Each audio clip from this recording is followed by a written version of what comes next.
Hello everyone, I am Rocco, and as you know I'm the co-founder of the website Esoteric Services, which is now also online. Today I felt that I wanted to share some knowledge, and I'm utilizing the video format because I'm taking pleasure in sending you these weekly videos with angel readings and angel knowledge. Today we will mention a new issue, which is the use of magic and what is right to do with it and what is not right to do with it. The first distinction that we have to do is between white magic and black magic. White magic is the force that employs, in truth, spirits that are angelic and divine in nature. These spirits have the power to do all things, and they are never ever against the will of God, who can also be summoned in Kabbalah or other types of magic to grant a result and give you the hope that you're seeking. Black magic is the form of magic that uses forces that oppose and will always oppose the Creator. These forces, because they denied God, they renounced Him, and because they hate you, me, and humankind in general, and they want to damn us, mislead us at best, and eventually destroy us like a virus, have to obviously be avoided. Nobody is going to pay the ultimate price of their life or eternal damnation to get a new job or even to find their soulmate, because angels can already give you what you need. And demons are not faster, demons are not smarter, demons are not more powerful. Demons are demons, inferior, by their own choice. So the first, if you will, law that you want to follow is to avoid black magic at all times. Another thing you have to avoid is to use those types of magic that you think involve spirits that are from the earth, like paganism or voodoo, but that in reality employ demons under a different guise. Different names, a different skin color, but in the end they're still demons. All of these were creations of Lucifer in order to make these spirits that are infernal more acceptable with lies. So when you call on, say, Exu, who is a spirit called in the Cabanda religion of Brazil, you're definitely calling upon a demon. You're not calling upon an earth spirit or a god. When you're calling on Iemanjá, that's also used in Santeria in South America, you're not calling upon a goddess of water or peace. You're calling upon a demon that's putting on a mask. So let's try to remove that mask and see who that fearful person is, and no matter what they want to look like, because they have the power to look like anything, Lucifer can appear as a beautiful angel if he wants to, as an angel of light, and he can tell you that his wings are silk and his aura is white and that he emanates light, but in truth we all know that that's a stratagem that he uses to mislead you. Better to go directly to those angels that have white feathers, that have white wings, that really bring forward the light of God, as all angels do. So it is possible to bring forward the light of God and to follow these creatures who do, but Lucifer is not one of them anymore since a lot of time.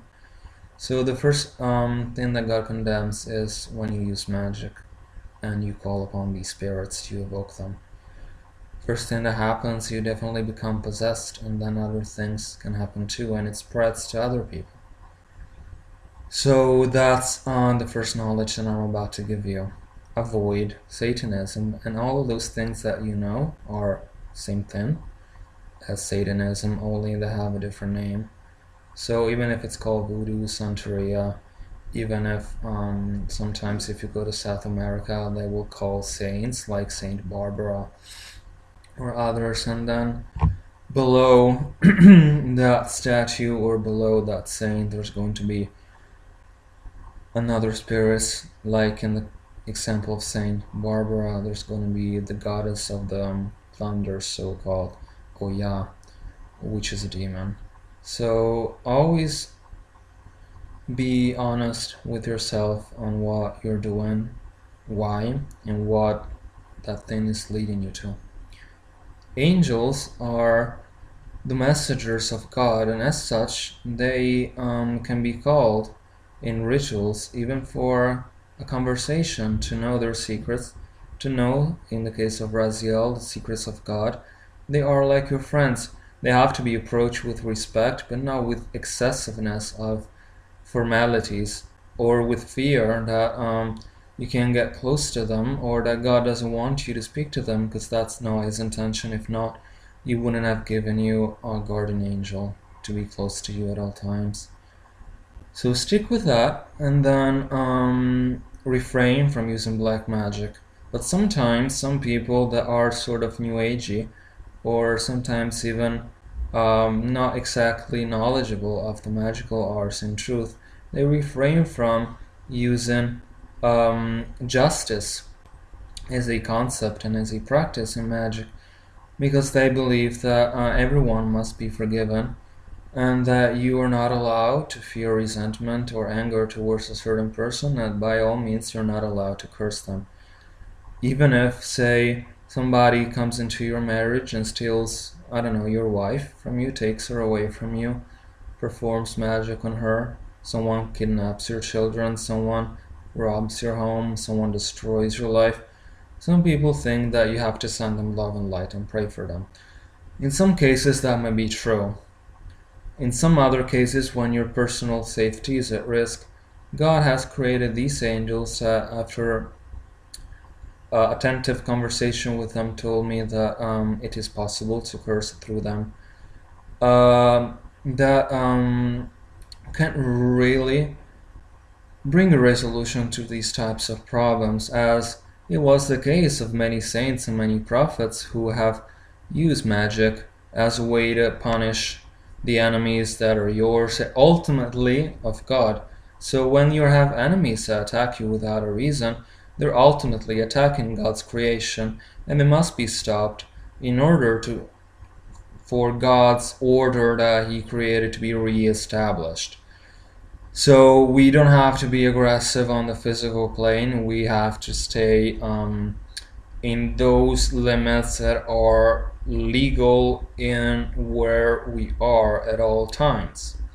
At the same time, if after we purify and after we protect ourselves, we do realize that we still hold resentment, or that that person really is having a hard time to understand that he or she was wrong, we have the God-given right to use these angels like Cassiel, the angel of Saturn, or the fairy of Saturn, or other angels and other entities, such as the unicorns, to throw these curses, to throw the evil eye, to throw this negative energy back to these people, because we know that already when we're having a purification, these energies automatically, even if we don't ask for it, unless we really don't want it to happen, but most times they will go back to the person sending them. So if, say,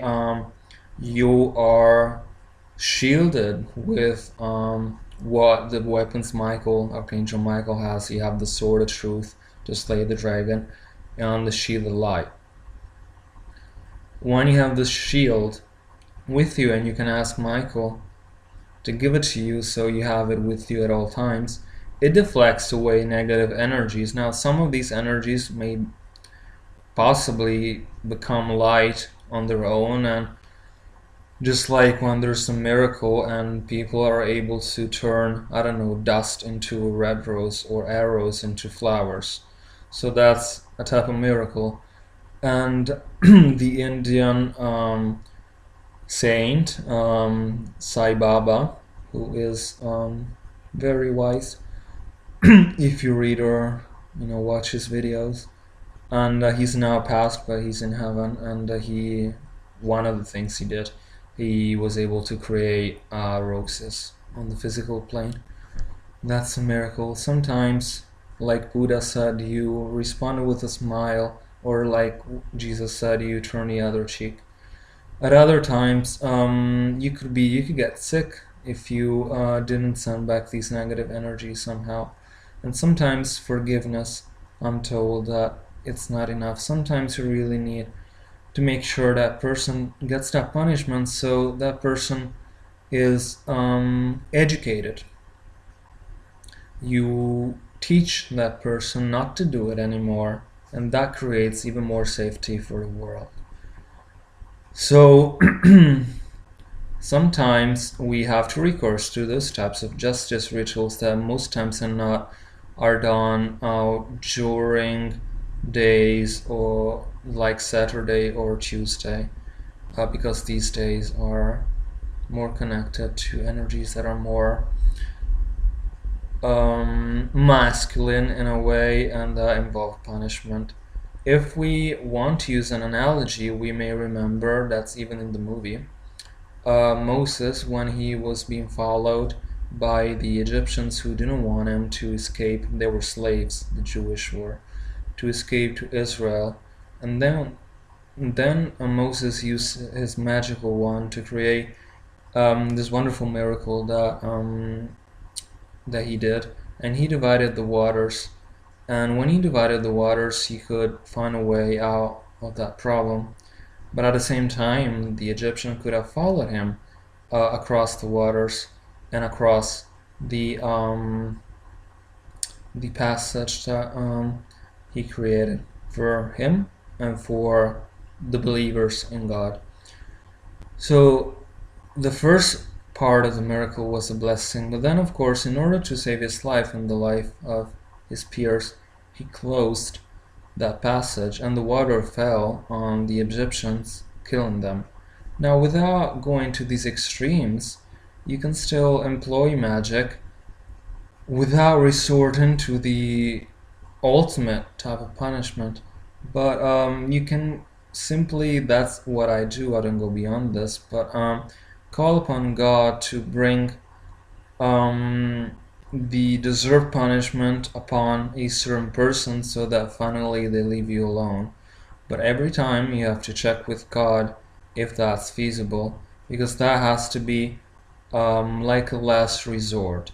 Don't think that Satan is the only one who can curse.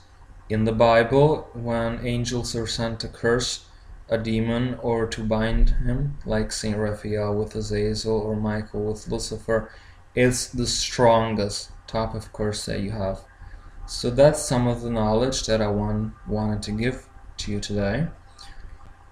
And sometimes some people also give to you curse items or food that has some negative energy in it, or has some liquids that sometimes come from the voodoo tradition that are not poisonous in the sense of, in the physical sense, but they contain spiritual poison. In that case, you purify, and then automatically this energy will go back to the person who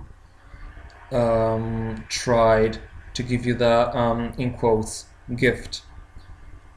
So when you receive such a gift, all you have to do is, like the angels do, they put their graceful hands in front of it and you have to turn it down. That's all, and I hope that if you have any more questions, you will contact me in private to gain more insight on this or other topics. Thank you, and blessed be.